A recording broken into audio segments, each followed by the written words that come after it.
हाँ, तो ये हमारे पास एक क्वेश्चन आया है। ठीक है। ये जेई मेंस का है 25 का। इसमें बोल रहा है ये force of 49 newton act tangentially at a highest point of a solid sphere of mass 20 KG. ठीक है, इसका मास 20 केजी हो गया, kept on a rough horizontal plane. If the sphere rolls without slipping, ठीक है, then the acceleration of the centre of mass of the sphere. ठीक है। तो आसानी से इसको हम सॉल्व कर सकते हैं इसमें। ठीक। देखो, अगर कभी भी इसमें फ्रिक्शन के बारे में कभी कंफ्यूजन हुआ करे तो ऐसे देख लिया करो। अगर यहाँ पर ग्राउंड पर देखो, इसने बोला है रोल्स विदाउट स्लिपिंग, मतलब रोल कर रहा है तो फ्रिक्शन है यहाँ पर सफिशियंट। ठीक है। तो फ्रिक्शन के डायरेक्शन की में अगर कभी कंफ्यूजन हो तो वैसे कोई समस्या नहीं रहती है, हम आगे सॉल्व करते हैं तो आंसर आ ही जाते हैं। ठीक है। लेकिन अगर फिर भी सही डायरेक्शन चेक करना हो तो हम देख सकते हैं। देखो, अगर फ्रिक्शन नहीं होता तो इस स्पीयर को अगर हम यहाँ से खींचते तो ये पूरा का पूरा स्पीयर ऐसे आगे को स्लाइड करता चला जाता, रोल नहीं कर सकता था। ठीक है।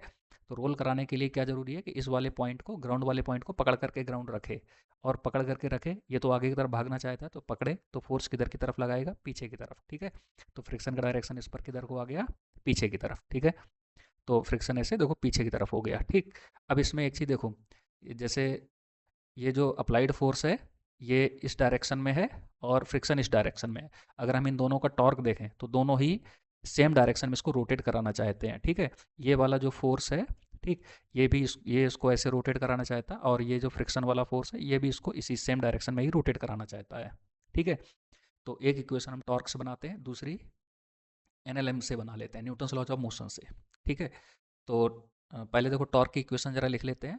तो टॉर्क के लिए क्या लिखेंगे, तो यहाँ पर अप्लाइड फोर्स F और रेडियस R, प्लस दोनों के टॉर्क के डायरेक्शन सेम है। ठीक है।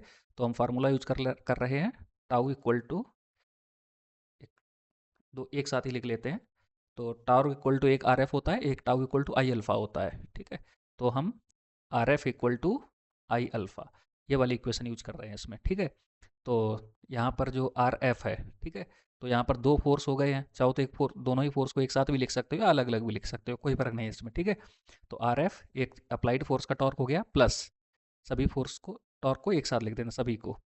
तो यहाँ पर हो जाएगा फ्रिक्शन का force into radius equal to I alpha, और ये सॉलिड स्पीयर है। ठीक है। तो यहाँ पर जरा हम आई की वैल्यू लिख लेते हैं। तो आई की वैल्यू इधर फाइंड कर लेते हैं। तो I equal to solid spear के लिए होता है 2/5 mr²। ठीक है। तो 2/5 एम, एम है हमारे पास 20 इंटू R²। ठीक है। तो आर नहीं दिया गया है, कोई दिक्कत नहीं। ठीक। तो आर को हम ऐसे ही बनाए रखते हैं, स्मॉल आर लिख रहे हैं यहाँ पर, तो वही बना लेते हैं। ठीक है। तो 5 4 20 हो जाएगा, तो 4 8। तो आई की वैल्यू आ गई हमारे पास 8। ठीक है। यहाँ पर हम पुट कर लेते हैं 8, R² भी है। ठीक है। 8 R² अल्फ़ा। ठीक है। अब देखो एक काम करो, अल्फ़ा को भी ज़रा छोड़ दो, क्योंकि हमें हमसे एक्सेलरेशन पूछा गया है। ठीक है। तो अल्फ़ा इक्वल टू हो जाता है A/R। ठीक है। तो अल्फ़ा की जगह पर हम पुट कर देंगे A/R। ठीक है। अब देखो सभी ये आर हमारे कैंसिल हो गए। ठीक। तो हम यहाँ से क्या लिख सकते हैं, applied force plus friction force equal to, R तो हमारे कैंसिल हो गए, तो 8A ये हमारे पास बच रहा है। ठीक है। ओके। अच्छा चलो आगे देखो। तो अब इसमें देखते हैं दूसरी इक्वेशन। एक तो हमारी इक्वेशन ये कंप्लीट हो गई है। ठीक। दूसरी इक्वेशन हम देखते हैं, उससे एनएलएम से बनाते हैं। ठीक है। तो एनएलएम से देखेंगे तो इसमें देखो ये फोर्स तो आगे की तरफ है और ये पीछे की तरफ है, तो हम ऐसा लिखेंगे F minus friction equal to M A. ठीक है। Net force equal to mass into acceleration. ठीक है। तो F minus friction equal to, M तो हमारे पास है 20 और ये ए। ठीक है। इक्वेशन नंबर 2 हो गए। ठीक। अब इक्वेशन नंबर 1 और 2 को ऐड कर देते हैं। ठीक है। अच्छा इस वाले इक्वेशन को जरा हम हटा देते हैं यहाँ से। ठीक है।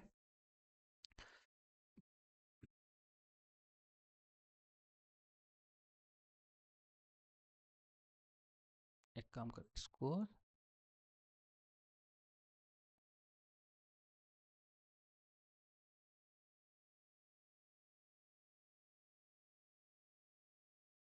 इसको यहाँ से कैंसिल करते हैं।